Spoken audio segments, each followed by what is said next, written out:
This is Joel Grind from Toxic Holocaust. You're listening to Thunder Underground. Welcome to episode 272 of the Thunder Underground podcast. Trent and Jason here as always. And this week we've got another great one because we've got Joel Grind from Toxic Holocaust. Fuck yeah, turn it up. That's right. Toxic Holocaust. Right. Finally getting some thrash back here on this podcast. Exactly. Super happy for this episode. Yeah. Yeah, if for some reason you're not familiar with Joel Grind, then you suck. Yeah, you need to get yourself familiar if you're a fan of metal, because this guy's kind of doing it all for the past recent memory, but for the past 20 years, basically, is what he's been doing, Toxic Holocaust. Pretty much. But yeah, we're going to get into all that with him here in a bit, play some music.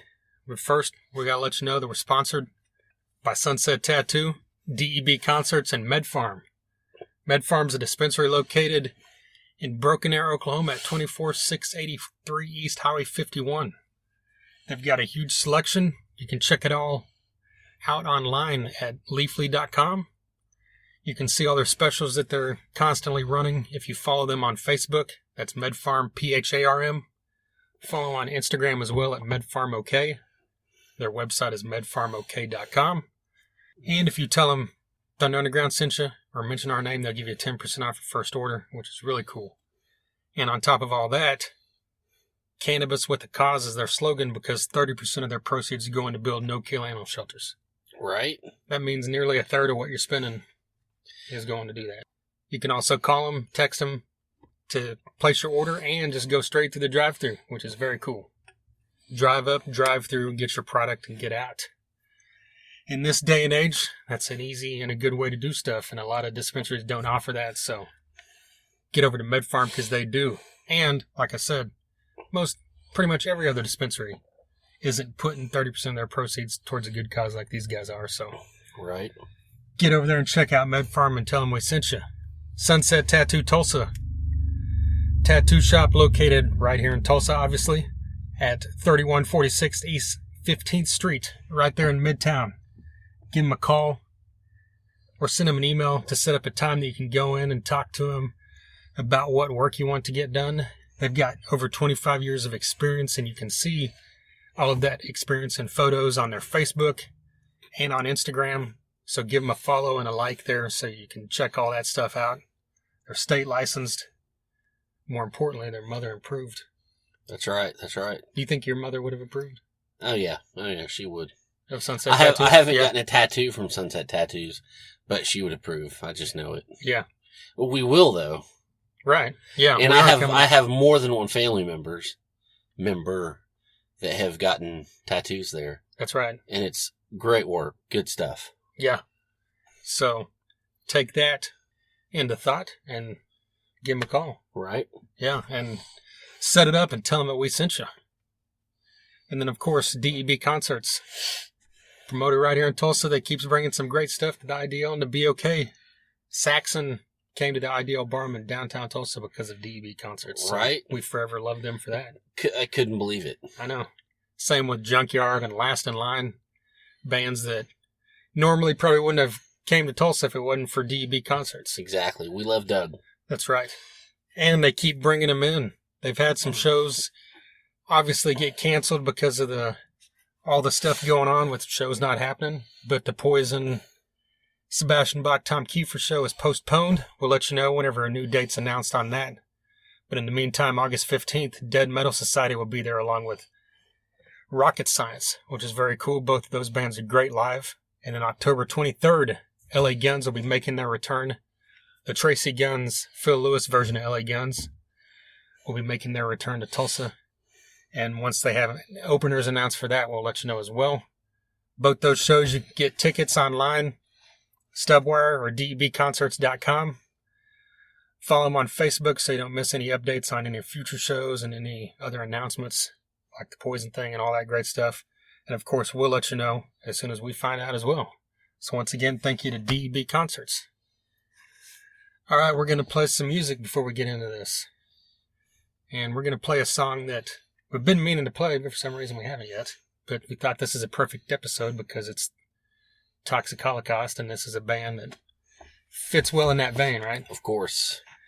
This band's out of Oklahoma City, and it's kind of a a side project of a few bands in Oklahoma City. A super group of some great Oklahoma City musicians, so to speak.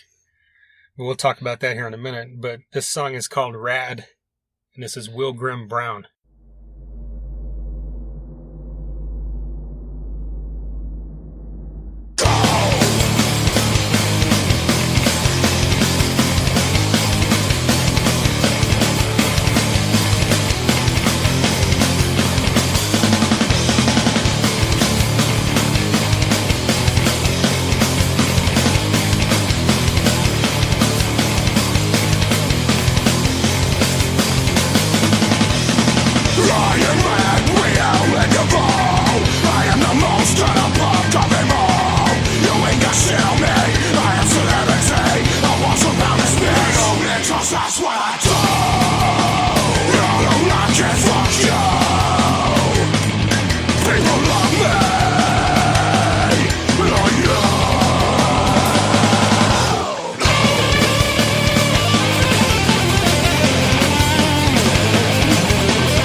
Tuesday's gonna be now salty French fries. Get it on with Archon and Death Angel. Yeah, jalapeno or whatever they are. Philippines. Look, I'm wearing a Death Angel. Yeah, a Death Angel headband. Yeah. Will Grimm Brown, Rad. That is the initials of Ray Allen Duvall, who, if you are from the Oklahoma City area or even Oklahoma area, you probably remember Ray Ray. If you didn't know him personally, you would have recognized him, I promise. Oh, yeah. There's no way you didn't. Yeah. I mean, every show we went to in Oklahoma City that had anything to do with metal, even hard rock shows. For the past 20 fucking years. Yeah. You always saw Ray Ray there. For years and years, I just saw him and I'm like, that's that dude. And then it wasn't until the last few years that, I'd talk to him and it's several of the shows we would go to down there because of the podcast and everything. Yeah. He unfortunately passed away about a year and a half. I mean, I think it was early last year. And actually, this was just the 1 year anniversary of the Ray Ray Fest they did in Oklahoma City. Yeah. Or this past week. And I know because I saw the memories and stuff like it was happening like while I was out on that tour with Dusty and Sprout. Yeah. But then there was talk about them doing a number 2, so I'm sure that probably later this year when they could pack some people into the Diamond Bar or something, they'll be doing another Ray Ray Fest. But this guy like epitomized metal, and no better people to bring you a tribute to him than Will Grimm Brown, because it features Andy Papadopoulos, the guitarist from Archon, and Jason Voth, the vocalist from Long Pig. 2 amazing Oklahoma City bands that we love. Andy has been on this podcast before, and I mean, he's one of the coolest people we've met since we started this podcast 5 years ago. Definitely. And I know you've said in the past that you think he's a great dude, but you're a better guitarist than him. And that you're fucking insane. Don't put that on me, Ricky Bobby. I never said that. Okay? Right. That guy's probably one of the best guitar players in the fucking state, if not the fucking country. Talk about, and I've said this before, fingers of fury. Yeah. I mean, unfucking real what this guy does on the fretboard. It's a privilege to be in the presence of it. Right. So yeah, check out Will Grim Brown on Facebook and give him a like. And hopefully they'll be putting out some more stuff here in the future. All right. Toxic Holocaust. Is there anything else we want to talk about before we get into this? I don't think so. I mean, I don't, in the way of when this airs and what's going on, I don't know. Fuck, I'll say it. I don't care. Well, no, I mean... So I'm not really sure. I mean... Speaking of that, you're actually on your way to Houston as this airs, probably. Yeah, probably, yeah. We're going to the beach. We can social distance here. We can social distance at the beach. Fuck it. Right. So we're going. And, and so yeah, that's, yeah. Yeah, this is coming out. Good times, fun deal. It's coming out Thursday, June 25th. Is that when you're on your way, or are you leaving Friday? I think so. Really. It's still kind of up in the air if we Gotcha. want to leave Thursday evening or just wake up early Friday. I'm not sure. Oh, okay. But, either way, yeah. Regardless. Yeah, there's some ocean water and sand in my future. Yeah. Well, hopefully while you're down there hanging out, you blast some Toxic Holocaust in honor of this. Fucking A, Randy. Right.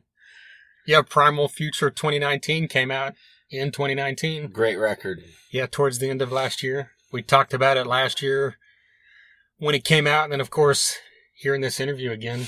But yeah, I mean, this is a guy that does it all, and that's not, just a fancy term, do it all. I mean, he actually did it all on this record, this album. He recorded all the instruments, vocals, produced it, everything. Exactly. It's basically, if you're out there being like, I love heavy music, I love thrash, whatever, and then you don't know this shit, then I don't know, you suck. Right.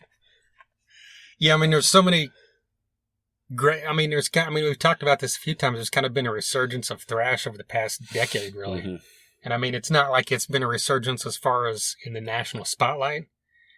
You know what I mean? Like successful, in our scene, in the subculture or whatever. Yes. Yeah, in the metal world, if you're paying attention to metal, you know it because you've got Battlecross, Power Trip, Havoc. Mm-hmm.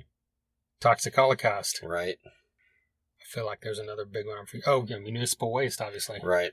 But yeah, there's obviously a ton more. But yeah, I mean, so it's just cool to be able to talk to one of the masterminds of that whole resurgence, in my opinion. So should we just jump into it? I think so. All right. Here's Joel Grind of Toxic Holocaust.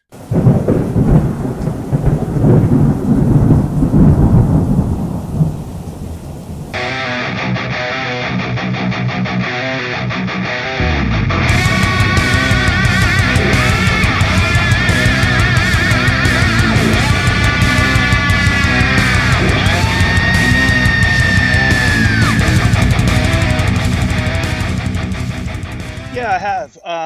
It's funny. Like I thought maybe because of, just because of just the landscape of it right now, that maybe that stuff would have slowed down because, when there's bands not really on the road, they're not really in a rush to make records. But it seems like, either there's been a bunch of bands like kind of finishing up albums that have been coming to me, or even ones just, on the starting processes of albums have been reaching out saying they want to work with me. So it's definitely been good for that. The flip side of that is we had some tours that we were going to do with Toxic that ended up getting canceled. But it's as long as everyone's staying safe, that's okay. That's all that really matters. Right. We'll get back to it. It'll happen. Yeah. Might be a little bit slow paced getting in there, but I think it'll eventually kick back full swing, and it might make the fans a little bit even hungrier for live music. Yeah. Well, when you say bands reach out to you for the starting process, is that the way you generally do it, where it's online, digital, like where you're not face to face? Does it make it harder or easier in this kind of situation? Yeah, I would say probably 90% of my work is done basically through the internet. People send me tracks, and they send me some notes and what they want it to sound like and things like that. It's been great for the fact that I can work with bands all over the world. It's like it's pretty awesome that the technology today allows that kind of stuff. You know, when I started the band, I could have never imagined being able to even like do a record like, you know, on a laptop. You know, like laptops weren't even fast enough then. But now to even be able to send full tracks to be mixed and mastered and stuff online is just, it's incredible. It's really cool. So that's I think why it hasn't really affected my work as much, because it isn't face to face as much. So, you know, it's definitely it worked out well for that. Was there anything you're working on right now that you can speak on, or? I'm working on a band right now called Neverfall. I just finished them up today. It's really cool. I actually wasn't familiar with the band until I started work with them, but it's really cool.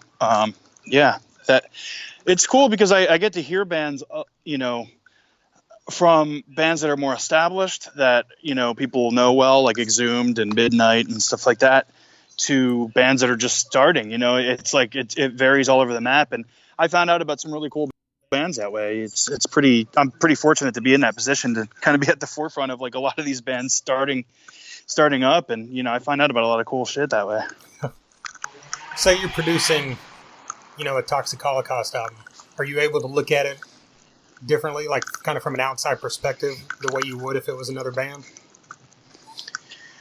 I try to, but it doesn't always work that way. It's really hard to be subjective sometimes when it's your own stuff.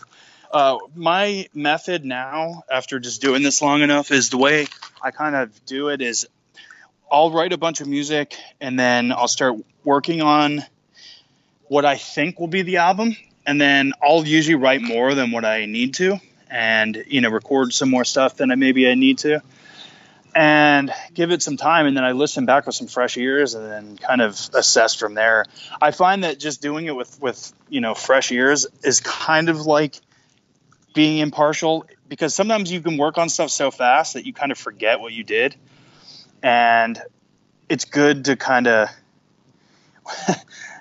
just, it's hard to explain, but when you hear it for the first time again, the stuff that is not working really sticks out like a sore thumb then. You know, when you hear something enough, you kind of get used to it, and you can get used to the mistakes or like the things that maybe you wouldn't necessarily like if you heard it for the first time.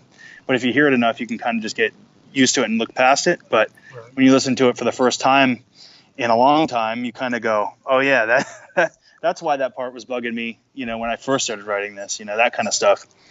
So yeah, that's kind of how I've been rolling now with that kind of thing, is doing it that way. You know, on this new record, Primal Future 2019, you know, if I'm not mistaken, you did everything, all the instruments yourself. Do you enjoy that process more, or can it get overwhelming? It was kind of, it's kind of both, actually. It's funny. That's how I did the first few albums when I first started the band, and the demos and stuff like that. And back in 2013, right around the time I did Chemistry of Consciousness, I did a record called Yellow Goat, and I did that solo. And the Chemistry of Consciousness record was done with like the band at the time. And when I did Yellow Goat, the fans were saying, we'd love to hear another Toxic record like that, kind of like throw back to your roots kind of thing. And just, you know, with everything happening with like being the 20th anniversary and everything else, I figured, you know, now would be the time to kind of try that again. And coming back to that really kind of almost like kickstarted almost rejuvenated my passion for the band. Not saying that I didn't have it like anymore, but it was just like something where you kind of, if you go back to almost like that, like youthful kind of just like beginning stages again, it kind of like goes, oh yeah, this is why I started the band. You know, it's like, this was really fun process for me. And so like kind of long-winded answer, but yeah, like that was something that I had a lot of fun with, but it definitely became overwhelming sometimes when, you know, the deadlines started approaching and things like that. And I'm like, oh man, I still have so much more to do. But yeah, like I feel like almost in a way that I might be doing more stuff like that with Toxic, just because it was kind of like almost like a blast from the past, but you know, it was a lot of fun. Yeah.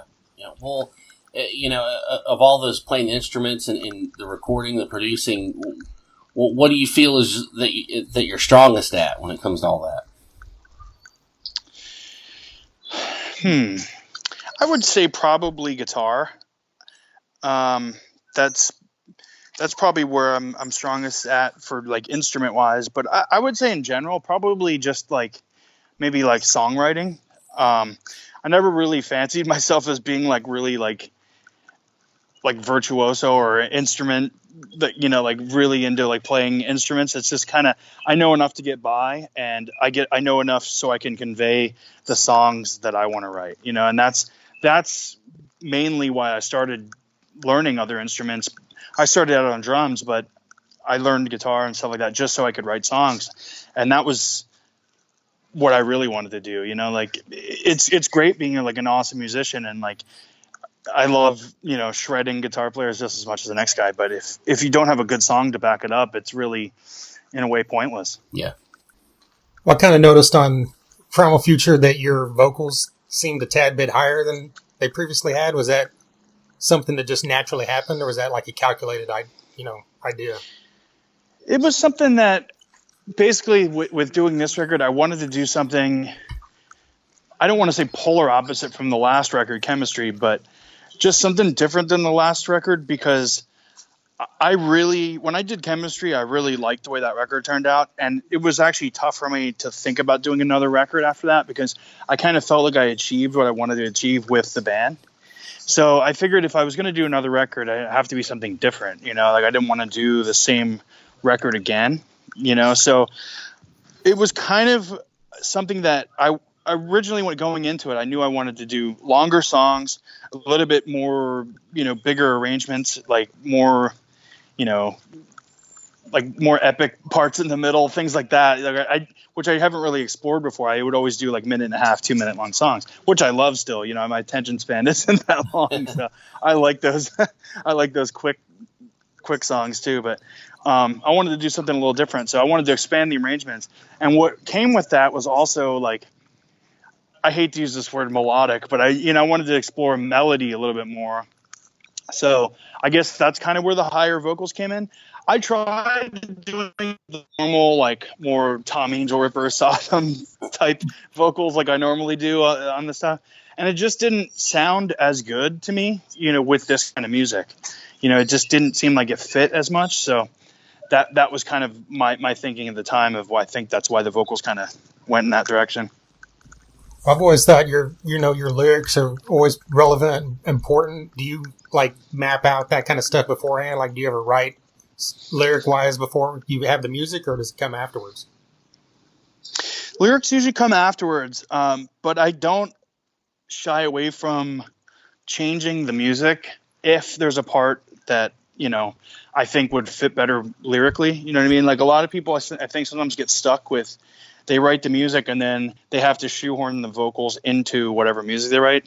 Whereas I'll write the music and then I might love the music by itself, but then when I start putting vocals in there, I realize, you know, honestly, like this part would be better if it was shorter, or, you know, this riff was a little different, which maybe changes the way the music was to begin with, but it helps the overall song, you know, when everything is more cohesive, as opposed to just, you know, kind of fitting lyrics into a spot that maybe wouldn't sound as good just because you are like tied to the riff like that much, you know. So with the lyrics, you know, I usually come up with the music and then I just kind of think of an overall general topic of what I would like the song to be about, and then it kind of just starts to flow. You know, it's weird. It's hard to know where inspiration comes from or anything creative comes from. You know, it's just sometimes things just start to, you come across one sentence that you really like, and then the rest of the song kind of just happens from there.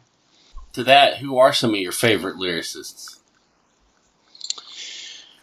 I've always liked, you know, James Hetfield. I always liked the lyrics for that stuff because I was always impressed because they can do like a song, you know, they can do an 8, 9, 10 minute long song, and it's like a lot of lyrics, but they're still catchy. You know, like you know, Master of Puppets, for instance, it's like that song is like what, 9 minutes long or something, maybe longer, and it's like, you know, it's just, the lyrics are awesome. catchy and, memorable, and that I drew a lot of inspiration from that. I always wanted to do something where, it's not necessarily, like,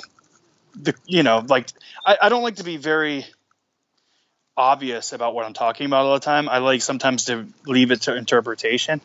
I think that's something for me that's important, because it's kind of boring if you're just told exactly what the song is about, or exactly what you should think or what I think or anything like that. I like leaving it open for interpretation. Yeah, and that way the listener can maybe apply it to themselves a little bit more. Exactly. I think it brings a little bit more personal. Mm-hmm. You bring something more personal back from it. Speaking of Metallica, you did those they grinded down editions of Hardwired and Dystopia for Megadeth. Like, yeah. Whenever you set down to do that, like, how do you approach that when you're condensing everything down? So the way I thought about those records, I really liked both of those records. It wasn't an insult to either of those records. I actually really liked them.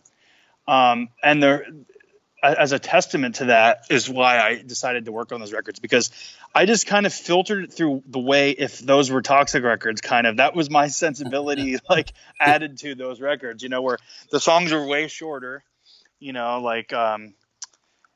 was just something that, like Hardwired, for instance, instead of being, a double record, it was a single record, and it was way shorter. A lot of the songs are cut down, and I kind of just took the riffs that I thought were the best out of it and kind of just built from there. But the Megadeth thing, it wasn't an insult to Dave or anything, but I made it instrumental just because parts where, for instance, like in the song Wake Up Dead, I loved the part where it's just them rocking out. And it's like, because Wake Up Dead barely has any lyrics, it's just a couple verses and then a couple choruses, and then it's just rocking out for the rest of the song. Yeah. And I always loved that. I always thought Megadeth was so killer at doing those kind of riffs and all the solos and shit like that. Like, so I kind of wanted to see what it would sound like if the new Megadeth record was just instrumental. So that was my thinking on that. I wish they were still up. Yeah, I got multiple copyright strikes on YouTube for that. It wasn't even like I didn't even monetize them, but I actually got copyright strikes on them. So I was like, yeah, I'm gonna lose my YouTube channel if I leave these up. So I mean, that would be very cool. I wish I could keep them up, because I think obviously it's not the band pulling those down; it's the labels with the the algorithms being able to tell that those songs are matching their ID or whatever. But it'd be cool, because it was honestly it was done as a tribute, not as a this is how it should be, because whatever, like it's not like an ego trip, like I thought like I could do a better job. It was just something that, like, it would be fun to do that, and I thought that people that are into those bands would probably think it was fun to hear different versions of them. Well, if you want to email us the files, we wouldn't be offended. But yeah, I might actually still have those in my Dropbox. I might be able to send those to you. All right. Is there any, on that subject, is there any other albums that you would be interested in doing that to?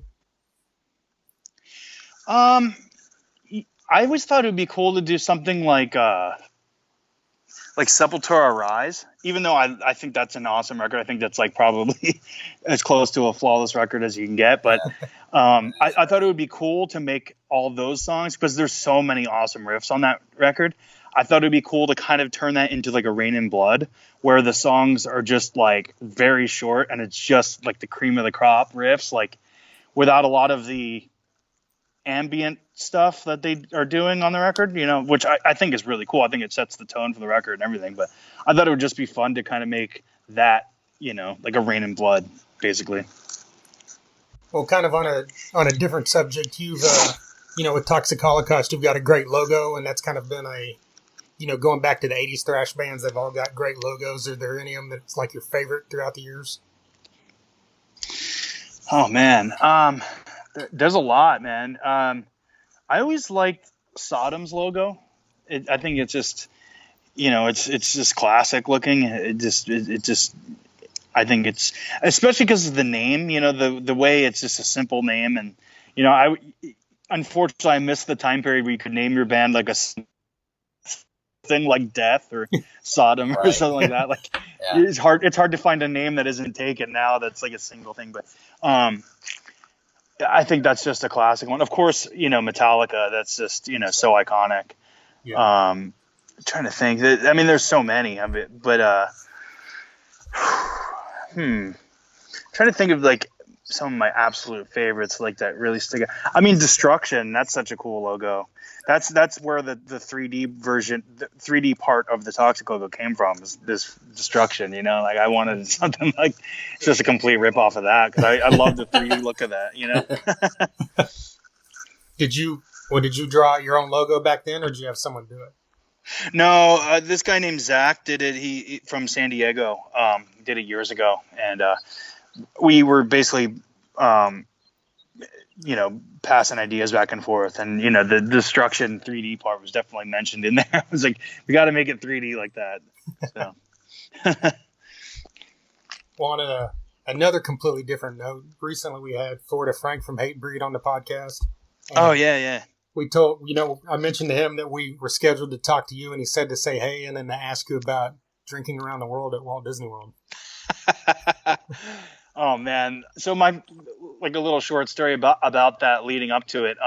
My family lives in Florida. Like my mom and dad and stuff live down there. So I went down to visit them. Frank lives in Orlando, and my parents don't live that far from there. So I went to hang with him, and we had a pretty raging night the night before. We went to go see Motorhead. Wow. Nice. Got really wasted that night. Woke up completely hungover, and then went to go to Epcot to drink at every single country around the world. Like they have different countries for that, and everyone has their own special drink. And we did every single country in Epcot and had a drink. And man, we were so fucking hammered at the end of that. It was great though, man. Like it was funny. We were like the way that day started is like I said, we were so hungover from the Motorhead show the night before that we were looking for a very slow and just easy going at Epcot so we could take a nap on it. That's how hungover we were. We were looking for a place that we could hide basically and take a nap. Was it a decent sized group of you? Because he had mentioned that he's done it a ton of times with different groups. Oh yeah, he's like a pro, man. He does that all the time. He has their own T-shirts, everything like that. It's like a whole thing. When we did it was just him and I, but I've seen pictures of him go and do that with 20 people. It's nuts. Right. Kind of on a final question, you talked about all the production work up front, but outside of that, how have you been passing time during the whole shelter in place, kind of quarantine of the past couple months, on a personal level? That's a pretty boring answer, but a lot of home improvements and yard work. Hey, that's me too. Same here. Yeah. It's honestly, it's a good time to do it because the weather's getting nicer here, and there's nothing else to do. So it's nice to fix up your house. Might as well. There's really no excuses right now. You can't say I can't do that now because of this. It's like there really is no excuse. So just basically that's. Right. I figured now's the time to do it. Right on, man. Well, we thank you for taking the time to talk to us. Hey, I appreciate it, man. Thank you very much. There you go, Joel Grind. A huge thank you to Liz from Earsplit PR for her continued support of this podcast. And, of course, a major thank you to Joel Grind for taking some time to talk to us there. Definitely. And, hey, I'll just say it because what's it really matter? But we kind of joked about it in the episode, but then I messaged him later and said, hey, here's our email if you want to send us the Metallica and the Megadeth grinded down stuff that we talked about. And he messaged back later and said he looked through his hard drives and couldn't find it. So hopefully, hey, one day we'll hear it somehow. Yeah, hopefully one day it resurfaces and he gets that right. Because that I would really love to hear that because we've talked about before the Saint Anger thing that those guys did a few years ago where they. Oh man, the hashtag Saint Anger 2015. Yeah, was it 2015? Okay, it's been that long ago. Yeah. Just some dudes who knows who the fuck they are. I think they're from England or something. Yeah, but just search on YouTube or wherever hashtag Saint Anger 2015 and you'll see it. And it's pretty fucking awesome. It's the same kind of concept we talked about with the Grind It Down thing Right. that Joel did. It's like they basically took Saint Anger and condensed some of the songs, took out parts they thought were frivolous, I guess, and then just, Yeah. cut it down, and also obviously made the drums sound what you Yeah. would hope the drums sounded like. And, Like drums. right? Not like tin cans or whatever. Right. So, and I mean, that was really cool to be able to hear that way. So I'd love to be able to hear Joel Grind's interpretation of something by Metallica and Megadeth, Totally. But yeah, speaking of Megadeth, if you're a fan of Joel Grind and you're listening, this first time listening, you might like to know that Dave Elfson has been on this podcast. Exactly. And guess what? Chris Broderick, who was the one-time guitarist of Megadeth, has been on here as well. He's now in Flames. Yep. We've also had on James Lomenzo, who was the bass player for a while whenever Dave Elfson wasn't. Exactly. James Lomenzo, of course, from Black Label Society, White Lion, John Fogerty fame. Dig back through these past episodes. We've also had on guys from Battlecross, Insight, Seven Dust, Crowbar, Prong, COC. Haunt. Yeah, that's another one that fits well with. It fits great with this. Yeah. And the best thing about Haunt is we literally had to say, "Hey, how you doing today?" And he just went. Yeah. It's 45 minutes of us talk. Me and Jason probably talked about a minute and a half. Exactly. Like, fuck questions. Every question we had, he just answered it and whatever he said. So go back and listen to that. It was fucking brilliant. Yeah. And yeah, we're not saying that negatively. Oh, not at all. I mean, No. because everything he said was worth saying. Exactly. It's just one of those episodes where it's like, this guy can talk and it's cool. Yeah, definitely.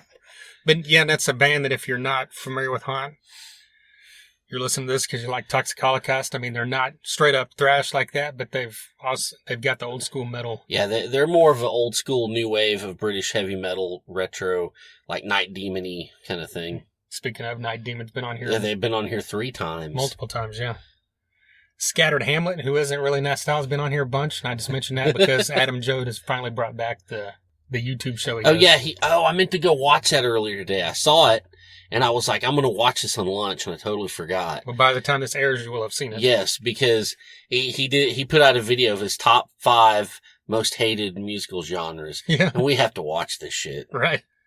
And that's what Jode's, been doing over the past year, put out episodes where he just like has a countdown of like the 5 best of something or the 5 worst of something. Right. And it's Adam Jode, so he could be talking about anything and it'll be worth listening to. Right. So check that out as well. And of course, there's been guys from Kiss, Guns N' Roses, Def Leppard, Shinedown on here. So check all that stuff out. SoundCloud.com/Thunder-Underground. You can also hear it on pretty much everywhere podcasts are heard except for Spotify. Get on our website, thethunderunderground.com. You can listen there. You can also find all our socials and then follow us, subscribe, and like us on YouTube, Facebook, Instagram, and Twitter. We're always posting stuff unique to each of those that aren't on the others. So, and anything you see that you want to share, like, retweet, comment, whatever that platform allows, we would appreciate it because that stuff truly does help. It helps the quote-unquote algorithms spread the shit around when you comment or like. So do us a favor and do that.